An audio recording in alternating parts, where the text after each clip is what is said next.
সাহেব ছোট গান করেন না? হ্যাঁ, আপনাদের কি ছোট গান করার বয়স?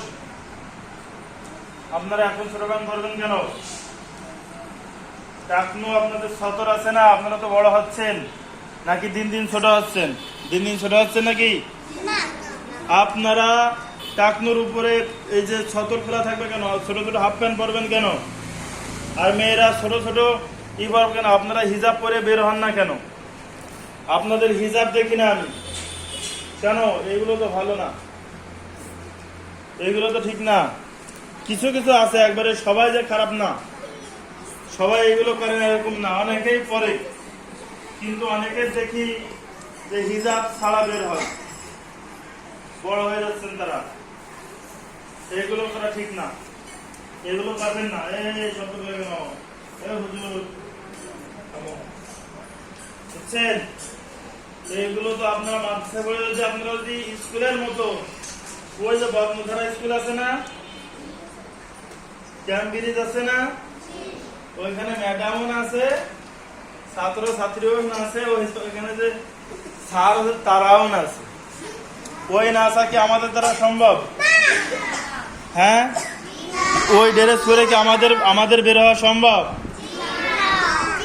হ্যাঁ, তারা করছে, তারা এক পর্যায়ে আছে, তারা স্কুল, আমরা মাদ্রাসা। আমাদের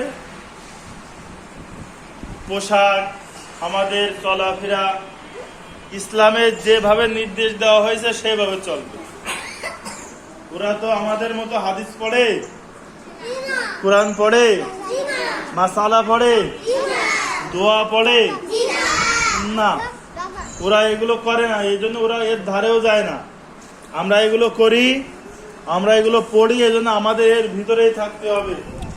আমরা ইসলামের যেটা বলা হয়েছে সেটা করব, আমরা তার বাইরে যাবো না। যদি তার বাইরে যায় তাহলে আমাদের জন্য আযাব আছে, তাদের জন্য আযাব আছে, কিন্তু তারা এটা মাথায় নেয় না যে এইগুলো করলে আমাদের শাস্তি হবে, এগুলো করার জন্য আমাদের গুনাহ হবে, এগুলো তারা ভাবে না।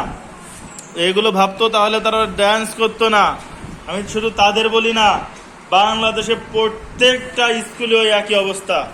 সাংস্কৃতিক অনুষ্ঠানে যায় ওদের শাড়ি ভরায় নাচায়, জম্মের নাচায়, এ অনুষ্ঠান সে অনুষ্ঠান, অত তো নাম জানি না। অনুষ্ঠান হলেও আপনার নাচবে, ম্যাডামও নাচবে, স্যারও নাচবে, স্যাররাও নাচাবেও। এটা আমাদের বাংলাদেশে স্কুল কলেজ, অন্য জায়গায়। কিন্তু আমাদের মাদ্রাসা দেখছেন, আমরা কোনোদিন কমিউনিটি সেন্টারে নিয়ে নাচাইছি নাকি?